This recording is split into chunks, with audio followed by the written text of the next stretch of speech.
Social media వేదికగా ఒక వార్త చూడడం జరిగింది.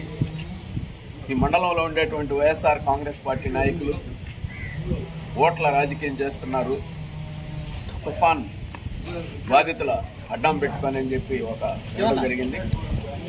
నేను ప్రతిపక్షం ఇచ్చిన దానికి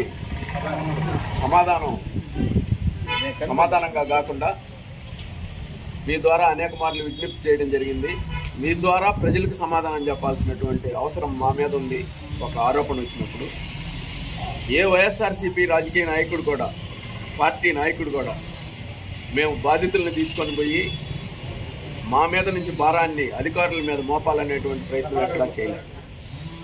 వాళ్ళు స్వచ్ఛందంగా మండల అధికారులు నిలదీసినప్పుడు వాళ్ళకి సంఘీభావమే కాకుండా అధికారులు బాధితుల మధ్య ఒక బాధ్యత కలిగినటువంటి ప్రజాప్రతినిధులుగా ఒక సర్దుబాటు చేయాల్సినటువంటి ఆలోచనతో మేము ఎంఆర్ఓ ఆఫీస్కి రావడం జరిగింది.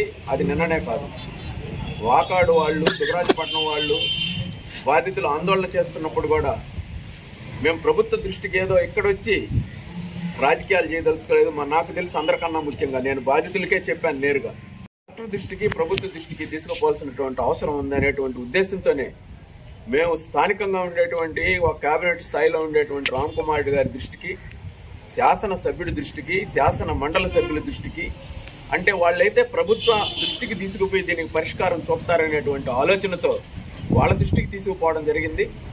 ఇక్కడ బాధితులకు కూడా వాళ్ళకి ఒక స్వాంతన చేయాల్సినటువంటి అవసరం ఉంది. కూడా జరిగినటువంటి పొరపాటును వాళ్ళకు వివరించి మా వంతు ప్రయత్నం చేస్తామని చెప్పి మేము చెప్పడం జరిగింది. ఆ దిశగానే నిన్న కాకాని గోవర్ధన్ రెడ్డి గారిని నెల్లూరులో కలవడం జరిగింది. వాకాడు మండలానికి సంబంధించి అందరూ ప్రజాప్రతినిధులు కొంతమంది. అందులో భాగంగా జిల్లా పరిషత్ అత్యున్నతమైనటువంటి ఒక జిల్లా స్థానిక సంస్థల వేదిక అయినటువంటి జిల్లా పరిషత్తులో స్థానిక జిల్లా పరిషత్ సభ్యుడు కూడా దాని మీద రీచ్ చేసినప్పుడు జిల్లా మంత్రిగా గోవర్ధన్ రెడ్డి గారు స్పందించి అధికారులను ఆదేశించడం కూడా జరిగింది. నిన్న కూడా గోవర్ధన్ రెడ్డి గారిని కలిసినప్పుడు కలెక్టర్ గారి దృష్టికి ఆ సమస్యను తీసుకుపోయి వీలైనంత వరకు ఎక్కువ మంది నిజంగా నష్టపోయినటువంటి ప్రతి బాధితుడికి లబ్ధిని చేకూర్చమని చెప్పి మంత్రి గారు కూడా జిల్లా కలెక్టర్ గారిని ఆదేశించడం జరిగింది. ఆ వైపు ప్రయత్నం కూడా జరుగుతుంది. జిల్లా కలెక్టర్ మాకు అపాయింట్మెంట్ ఇస్తే మేము కలవడం కూడా జరుగుతుంది. శాసన మండలి సభ్యుడు, శాసనసభ్యుల ఆధ్వర్యంలో కలెక్టర్ గారికి కూడా దృష్టికి తీసుకుపోయి బాధితులకు న్యాయం చేసేదానికి మా వంతు ప్రయత్నం మేము చేస్తాం. ఇంకొక ఆరోపణ చేశారు. ఒక మాట మాట్లాడేటప్పుడు, ఒక చెప్పేటప్పుడు ఆ ఇన్ఫర్మేషన్ అనేటువంటిది ఒక ఖచ్చితత్వంతో ఉండాల్సినటువంటి అవసరం ఉంది. మేము పాసిం సునీల్ కుమార్ ఆధ్వర్యంలో ఆర్డీఓ గారి దగ్గర ధర్నా చేశాము. ఆర్డీఓ గారు పునరావాస కేంద్రాలలో ఎవరైతే హాజరయ్యారో వారికి మాత్రమే సహాయాన్ని అందిస్తాం, దాన్ని అతిక్రమించి ఏ ఒక్క లబ్ధిదారుడికి అందించలేము. మీ ద్వారా నేను అడుగుతా ఉన్నా, బాలుడిపాలెం పునరావాస కేంద్రంలో హాజరైనటువంటి బాధితులు కేవలం 60 మంది. ఈనాడు దాదాపు 800 మందికి పరిహారాన్ని ఇచ్చాం. ఈ మండలంలో 9 పంచాయతీల్లో 100% పరిహారాన్ని అందించడం జరిగింది. ఈ 9 పంచాయతీల్లో పునరావాస కేంద్రాల్లో ఇప్పుడు ఎంఆర్ఓ ఆఫీసులో మీ దగ్గర స్టాటిస్టిక్స్ ఉంటాయి. నేను ప్రతిపక్షాన్ని కాదు అడిగేది, మీడియాగా మిమ్మల్ని అడుగుతున్నాను, మీరు వెరిఫై చేయండి. వాళ్ళు చెప్పింది ఏంటి, పునరావాస కేంద్రాలలో ఎవరైతే హాజరయ్యారో వాళ్ళకు మాత్రమే పరిహారం ఇచ్చామని. నాకు తెలిసి ఈ మండలంలో 500 మంది పైన పునరావాస కేంద్రాల్లో ఉన్నటువంటి పరిస్థితి లేదు. అటువంటిది 500 మంది పునరావాస కేంద్రాల్లో ఉంటే మేము అధికారుల దృష్టికి అనేక సార్లు ఒత్తిడి చేసి దాదాపు 7,000 మందికి లబ్ధించినటువంటి పరిస్థితి ఈనాడు ఉంది. మిగిలినటువంటి 6,000 మందికి కూడా ప్రతి లబ్ధిదారుడికి సహాయం చేయాలనేటువంటి ఆలోచనతో మేము ముందుకు పోతున్నాం. ఆ ప్రయత్నం చేస్తాం. 2015తో పోటీ పెడుతున్నారు. తెలుగుదేశం హయాంలో జరిగినటువంటి వరద మీ దృష్టికి తీసుకొస్తున్నా. 2015లో గంగనపాలెం వద్ద జరిగినటువంటి ఏదైతే ఈ పుర్లుగట్ల ద్వారా జరిగినటువంటి బేభత్సం ఒకసారి కంపేర్ చేయమని చెప్పి నేను అడుగుతాను.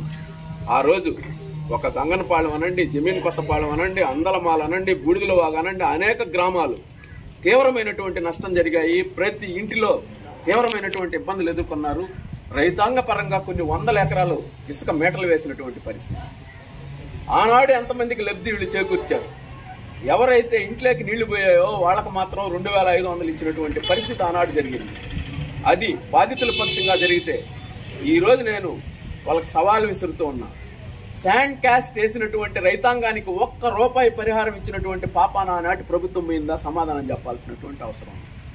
ఈనాడు శాండ్ కాస్ట్ వేసినటువంటి ఇసుక మేట వేసినటువంటి రైతాంగానికి ఎకరాకి ₹18,000 వంతున.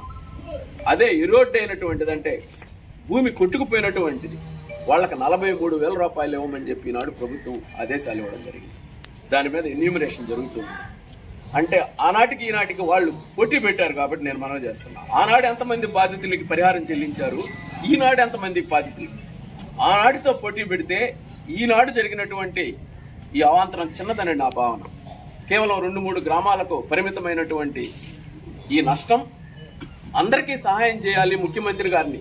ఇంకొకటి, వాకాడు మండల వైఎస్ఆర్ కాంగ్రెస్ పార్టీకి ఉన్నటువంటి చిత్తశుద్ధికి నిదర్శనం సాక్షాత్ ముఖ్యమంత్రిని తీసుకొచ్చాం.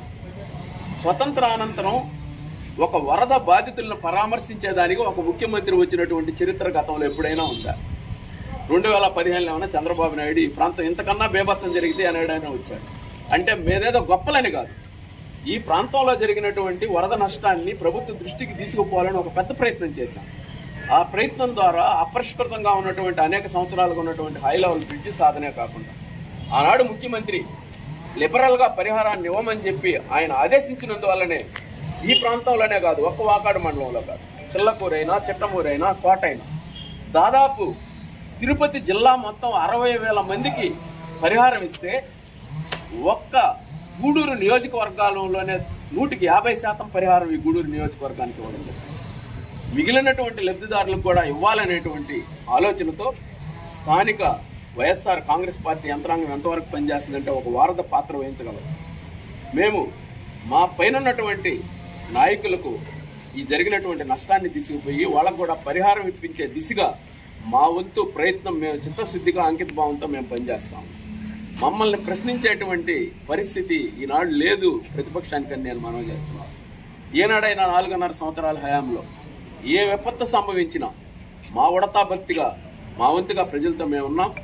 కరోనా వచ్చిన 2 సంవత్సరాల్లో ఈ రోజు ఉపన్యాసాలు ఇస్తున్నటువంటి ఏ నాయకుడైనా బయట వచ్చి కనీసం ప్రజలకు ఒక భరోసా కల్పించినటువంటి పరిస్థితి లేకపోతే మేము ఆనాడు కూడా అటువంటి విపత్తులో కూడా ప్రాణాలకు ఇబ్బంది ఉందని చెప్తా ఉన్నా కూడా మేము ప్రజలతో మమేకమై పనిచేసాం. మా వంతు ఉడతా భక్తిగా వాళ్ళకి అండగా భరోసాగా ఉన్నటువంటి పరిస్థితి. వాళ్ళు మా చిత్తశుద్ధిని ప్రశ్నించేటువంటి అవకాశమే లేదని ఈ సందర్భంగా మీ ద్వారా మనవి చేస్తాం.